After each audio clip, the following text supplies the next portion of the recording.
trial. My anxiety bills. Look better with a view. Why you always in the mood? Walk around like I'm brand new. I ain't tryna tell you what to do, but try to play cool. Yo, what's going on YouTube? It's your boy Ace today, back with some more Madden 21 Alphabet Online head-to-head gameplay for you guys today. We have the Baltimore Ravens. Yes, I know I didn't upload yesterday. That's on me. That's my bad. But hey guys, we're back. Day after. I'm going to try to keep uploading as much as I possibly can. Yesterday was completely on me. I take 100% responsibility for that. But we're back today. Already throwing an interception with Lamar Jackson. So let's get right into the video, guys. Let's talk about the Baltimore Ravens. One of the most talented teams in the AFC. The record may not show it, but I promise you guys, this is one of the most talented teams in the NFL right now.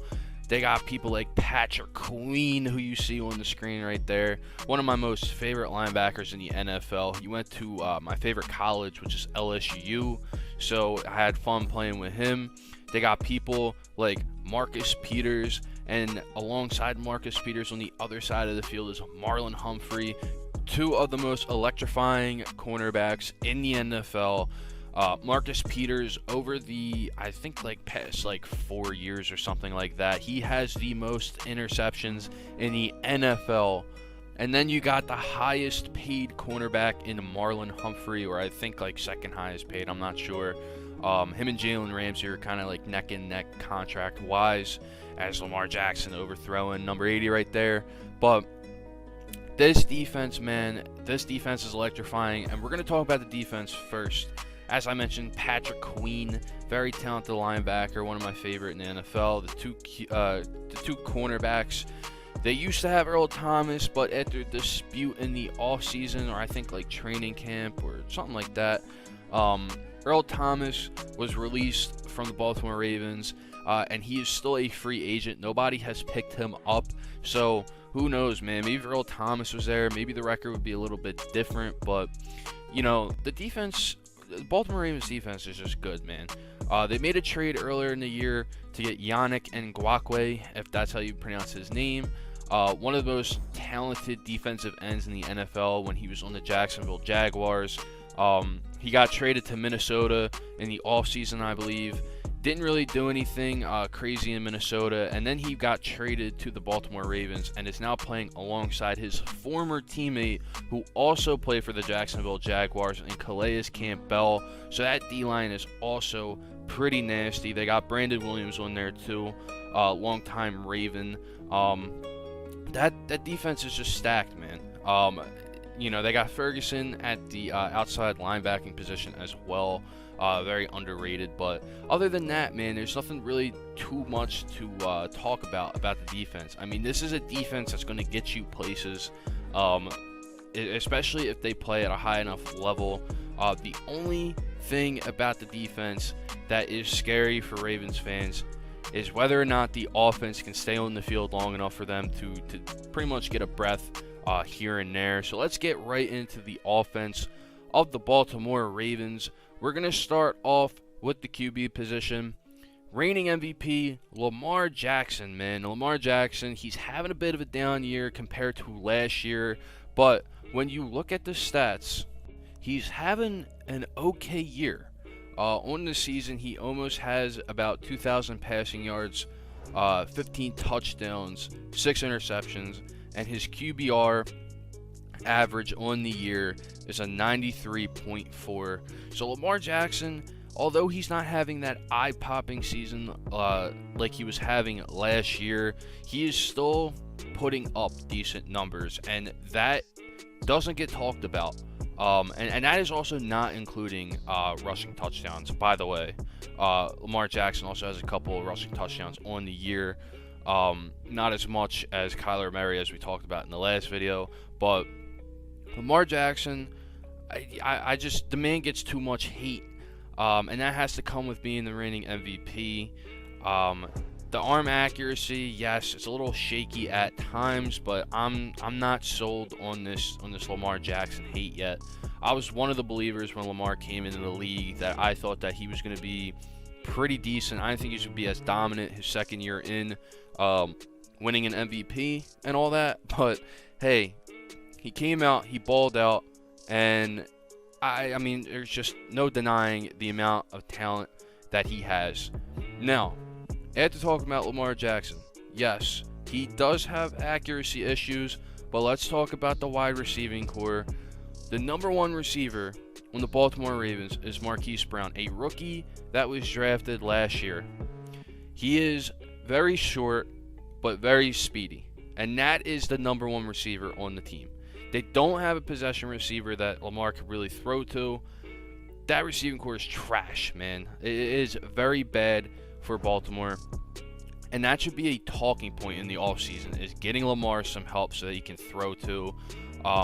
And then I feel like after that, then you can assess the accuracy situation with Lamar. But as of right now, I don't think like all this hate and stuff, and all these people and these talk shows talking about all this Lamar Jackson stuff. I mean, it's a little ridiculous. And now,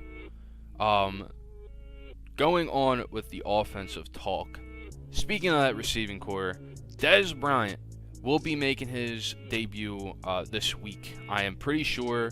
The game actually got postponed today. I don't know if you guys saw that yet, but because of COVID concerns, I think J.K. Dobbins, Mark Ingram, a couple of other players on offense ended up getting COVID-19. So instead of playing on Thursday Night Football, they actually moved the game to Sunday. So we're going to have to wait a little bit, but they're playing the Steelers this week. And this is going to be a hell of a game, guys, because the Steelers beat them earlier in the year, but it was a tight game. And it's going to be interesting to see how close this game is going to be. The Pittsburgh Steelers are 10-0, undefeated on the year still. The Baltimore Ravens are 6-4, and this is a must-win game for Baltimore. The Cleveland Browns are now ahead of them in the rankings for the AFC East. And the Cleveland Browns with a 7-3 record, they just beat my Philadelphia Eagles. Not doing anything, crazy or out of this world, but a 7-3 record is pretty good, man. And the Baltimore Ravens is a must-win game. And if they can hand the Steelers their first loss of the season, that's bragging rights right there, man. All the way up into the playoffs if they make it. It's just it's going to be pretty funny seeing Ravens and Steelers fans going at it.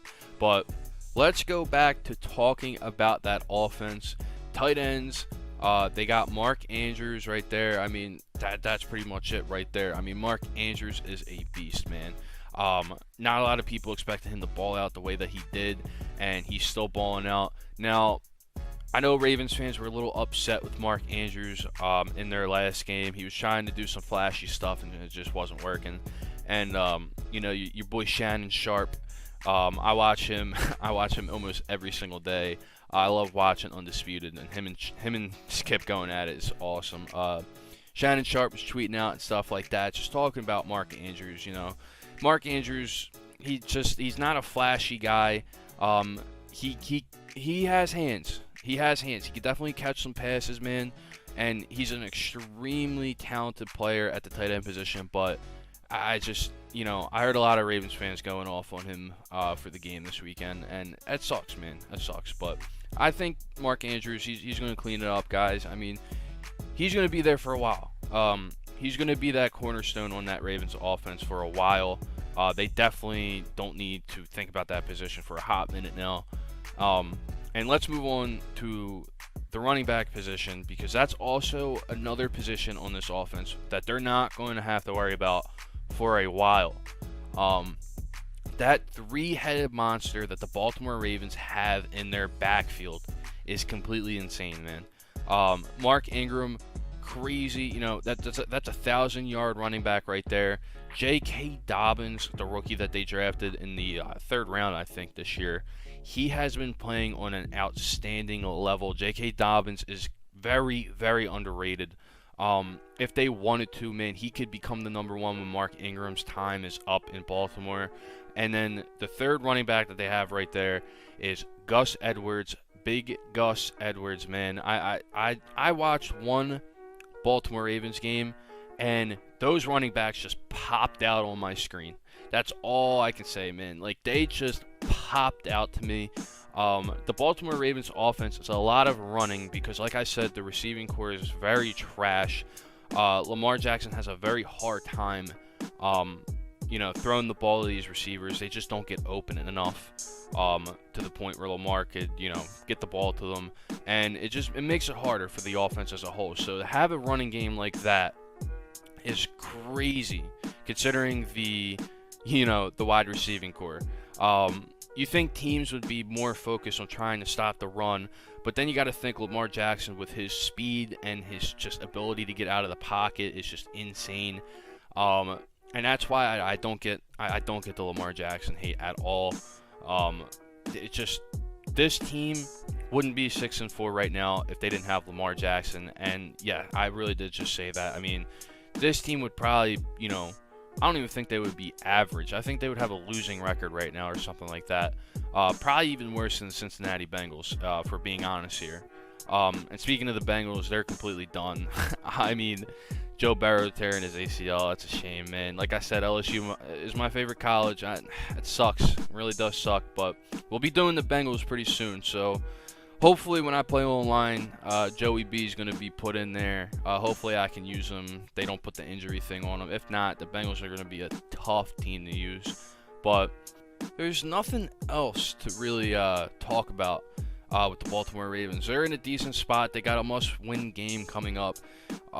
We can talk about the gameplay for the rest of the video. This gameplay was a little long because we started out pretty much destroying this guy, and not to say he came back, but the score at one point was 21-24. We scored the touchdown, made it 31-21, and then the guy almost scores a touchdown right here, but he settles for his 3 points, and he's gonna go for an onside kick more than likely as he gets the field goal, and they end up not getting the onside kick. So the Baltimore Ravens walking out of here with a W against the San Francisco 49ers. This guy was a very tough opponent, man. I had to stay locked in for this game. It's very difficult to playing with the Ravens, I feel like, in Madden at some points, because like I said, the offense, the running game's immaculate, man. But when it comes to them receivers, bro, it's hard. It's even hard in Madden, man. I don't know how Lamar does it in real life, but that's going to be it for this video, guys. If you enjoyed it, make sure to leave a comment, hit that thumbs up button, and subscribe for more content here on the channel. Tomorrow, we got the Buffalo Bills, and I'll see you guys in the next one. Peace out.